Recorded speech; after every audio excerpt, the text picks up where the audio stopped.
তুমি আমাকে কেন এই ভূমিষ্ঠিতে পাঠালে? আর যদি বা পাঠালে, তুমি কেন আমার এই জীবনে এত কষ্ট দিলে? তুমি বলো, এটাই তোমার কাছে আমার আক্ষেপ। আমি কি দোষ করেছি?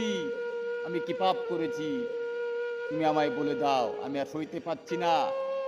আর যদি তুমি আমার জীবনে প্রতিনিয়ত এইভাবে যদি কষ্ট দিয়ে যাও, তুমি আমাকে সহ্য করার মতো ক্ষমতা দাও, সহ্য করার মতো ক্ষমতা দাও, সহ্য করার মতো ক্ষমতা দাও।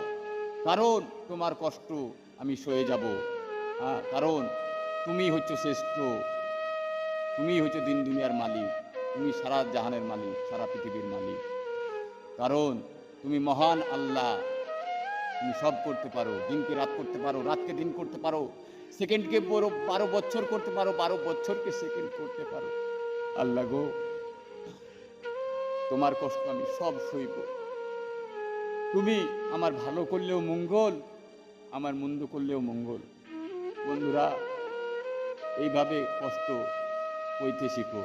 ঠিক আছে, আল্লাহ যেটাই করে সেটাই আমাদের পক্ষে নিয়ামত। ভালো লাগলে বন্ধুরা অবশ্যই একটা লাইক, কমেন্ট, শেয়ার